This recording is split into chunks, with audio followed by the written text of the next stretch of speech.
Assalamualaikum warahmatullahi wabarakatuh. Bersama anak-anak pada hari ini, Ustazah Syafiqah Nabila binti Razali. Pada hari ini, kita akan belajar mata pelajaran Pendidikan Islam tahun 5. Adakah anak-anak sudah bersedia? Jika sudah bersedia, mari kita belajar bersama-sama. Sebelum kita memulakan pembelajaran kita pada hari ini, marilah kita bersama-sama menonton video yang akan ditayangkan sebentar nanti sebagai set induksi bagi tajuk pembelajaran kita pada hari ini. Mari kita tonton bersama-sama.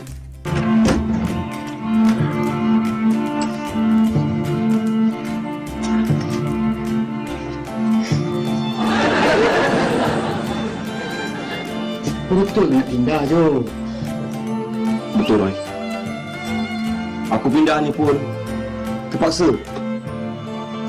Demi masa depan kita juga. Belas tahun aku duduk dengan kau. Sekarang, biarlah aku pindah. Kalau kita duduk bersama pun, apa orang kata? Tapi tak apa, Roy. Sepemergian aku nanti, hantar-hantarlah gambar terkini. Telefon, hantar email. Tak tahulah, Jo. Memang aku sayu aku nak tinggalkan kau. Tapi kita terpaksa. Aku terpaksa pindah. Kau kena faham. Jangan lupa hantar email nanti tau.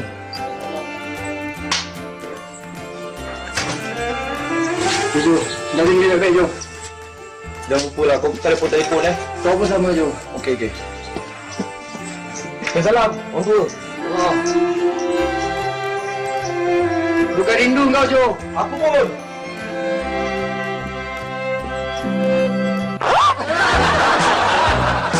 Jangan lupa email tau. Telefon.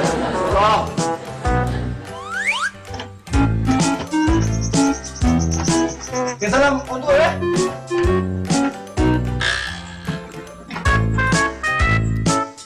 Hey, Jo. Baik kau sini, tau. Terima kasih lah. Jaga diri baik, Jo. Kalau jumpa kau ke salam kau. Ini kau nanti. Aku rindu kau. Assalamualaikum. Salam. Berdasarkan video ini, kita dapat lihat iaitu seorang rakan pindah keluar daripada sebuah bilik ke bilik yang lain. Apakah maksudnya tu? Maksudnya rakan tersebut berpindah dari bilik yang lama ke bilik yang baharu. Jadi, apakah tajuk pembelajaran kita pada hari ini, anak-anak? Oleh itu, tajuk pembelajaran kita pada hari ini berkenaan dengan bidang sirah yang bertajuk Hijrah Membawa Rahmat. Mari kita belajar. Sebelum kita memulakan pembelajaran kita pada hari ini, mari kita lihat dahulu objektif pembelajaran bagi tajuk kita pada hari ini.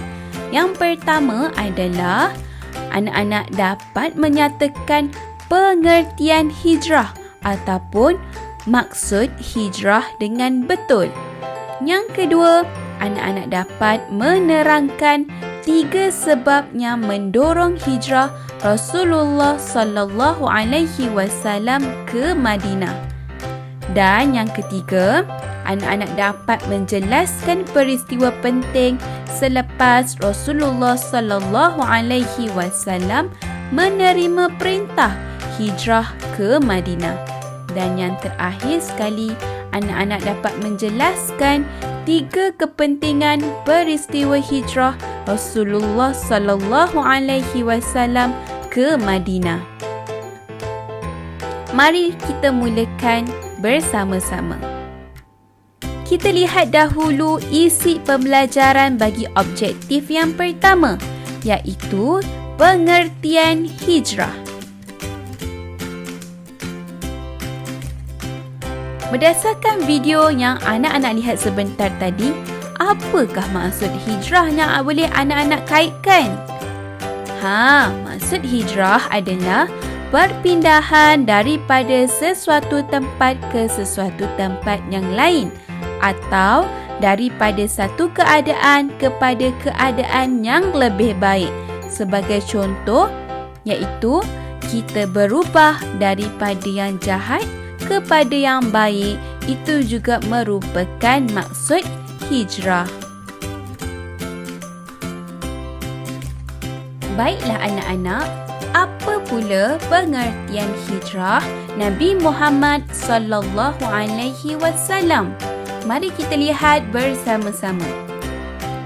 Hijrah Nabi Muhammad sallallahu alaihi wasallam bermaksud perpindahan Nabi Muhammad sallallahu alaihi wasallam dan juga umat Islam dari Mekah ke Madinah. Inilah pengertian hijrah yang anak-anak perlu hafal, iaitu perpindahan Nabi Muhammad sallallahu alaihi wasallam dan juga umat Islam dari Mekah ke Madinah.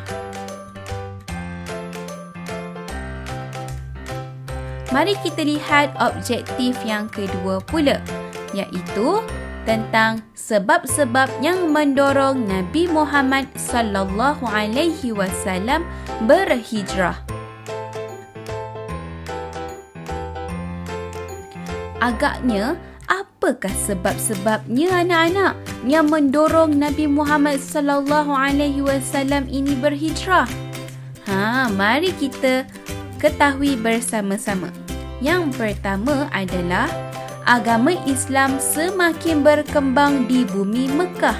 Semakin banyak orang memeluk Islam kerana tertarik dengan keindahan ajaran Islam itu sendiri. Yang kedua, situasi ini mengakibatkan masyarakat musyrikin Mekah menggunakan kekerasan bagi menyekat dakwah Islam. Yang seterusnya, umat Islam menerima ancaman dan juga siksaan sehingga ada di kalangan mereka dibunuh dengan kekejaman. Mereka juga dipulaukan serta menerima cacian, penghinaan dan dilemparkan fitnah. Ini adalah sebab-sebab yang penting kenapa Nabi Muhammad sallallahu alaihi wasallam berhijrah. Yang seterusnya, kehidupan ketika itu sangat perit sehingga Allah Subhanahu wa taala memberikan kebenaran kepada umat Islam berhijrah ke Madinah. Dan yang terakhir sekali, terdapatnya perlawanan penduduk Madinah jika menjadi satu daripada faktor Nabi Muhammad sallallahu alaihi wasallam memilih Madinah sebagai tempat berhijrah. Di sini kita dapat lihat para sahabat juga berhijrah ke Madinah secara berperingkat dan secara rahsia agar tidak diketahui oleh orang musyrikin Mekah. Boleh faham ya anak-anak? Ini adalah antara sebab-sebab yang mendorong Nabi Muhammad sallallahu alaihi wasallam berhijrah. Baiklah. Mari kita lihat objektif yang ketiga, iaitu peristiwa penting selepas Rasulullah sallallahu alaihi wasallam menerima perintah hijrah ke Madinah. Baiklah, mari kita dengarkan bersama-sama peristiwa sebelum dan semasa hijrah Nabi Muhammad sallallahu alaihi wasallam. Pada satu hari, Nabi Muhammad sallallahu alaihi wasallam didatangi malaikat Jibril yang membawa perintah Allah supaya berhijrah. Malaikat Jibril juga memberitahu tentang pakatan kaum musyrikin yang ingin membunuh baginda. Nabi Muhammad sallallahu alaihi wasallam bergegas menemui Abu Bakar untuk membuat perancangan dan persediaan yang teliti sebelum berhijrah. baginda dan Abu Bakar telah mengupah seorang musyrikin yang bernama Abdullah bin Uraikid sebagai penunjuk jalan. Pada malamnya, Nabi Muhammad SAW telah meminta Ali bin Abu Talib tidur di katil dan menggunakan selimut baginda untuk mengelirukan musuh. Kaum musyrikin mula mengepung rumah Nabi Muhammad SAW dan bersedia untuk membunuh baginda. Tetapi baginda berjaya melepaskan diri setelah membaca surah Yasin ayat 1 hingga 9 dan menaburkan pasir di kepala mereka. Lalu Allah mengaburkan pandangan mereka.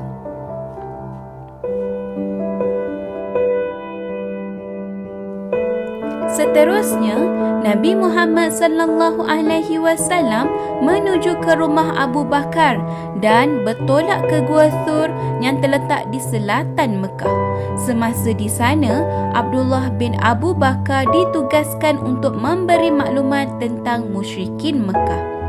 Amil bin Fuhairah ditugaskan mengembala kambing berhampiran Gua Thur untuk menutup jejak Abdullah. Asma bin Abu Bakar pula ditugaskan untuk menghantar makanan. Kaum musyrikin Mekah tidak berjaya menangkap Nabi Muhammad SAW dan Abu Bakar. Mereka menaruhkan hadiah sebanyak 100 ekor unta untuk siapa yang menjumpai Nabi Muhammad SAW. Antara musyrikin Mekah yang berusaha untuk menangkap Nabi ialah Suraqah bin Malik, tetapi usaha itu gagal.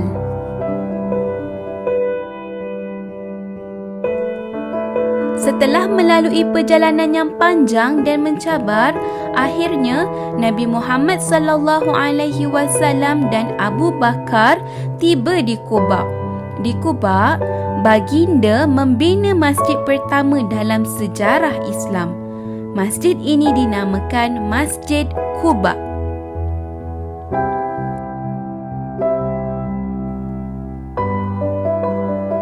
Pada 14 Rabiul Awal tahun ke-14 kenabian, Nabi Muhammad SAW dan Abu Bakar tiba di Madinah. Ketibaan Nabi Muhammad SAW disambut dengan penuh kegembiraan oleh para sahabat dan penduduk Madinah. Semasa di Madinah, baginda telah mempersaudarakan kaum Muhajirin dan Ansar serta membina masjid. Kini, masjid ini dikenali sebagai Masjid Nabawi. Negara Madinah menjadi aman dan makmur di bawah pemerintahan Nabi Muhammad SAW. Inilah yang dinamakan peristiwa hijrah Nabi Muhammad SAW dari Mekah ke Madinah.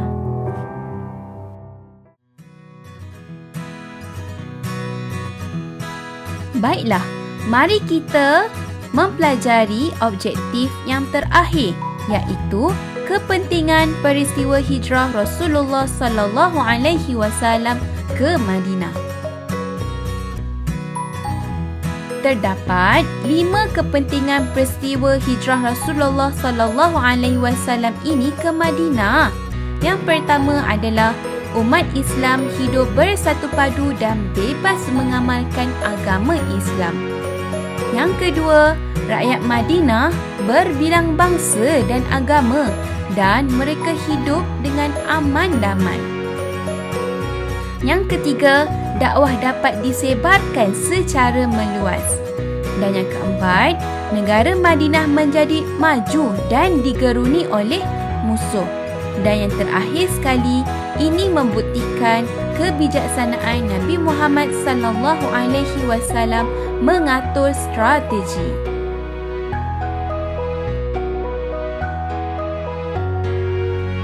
Sebagai rumusan terhadap pembelajaran kita pada hari ini, dalam peristiwa hijrah, Nabi Muhammad SAW menunjukkan sikap taat dan patuh kepada perintah Allah yang mesti kita contohi dalam kehidupan seharian. Oleh itu, sehingga sini saja pembelajaran kita pada hari ini. Semoga anak-anak dapat mencapai ke semua objektif pembelajaran pada hari ini. Semoga kita berjumpa lagi. Bye. Assalamualaikum warahmatullahi wabarakatuh.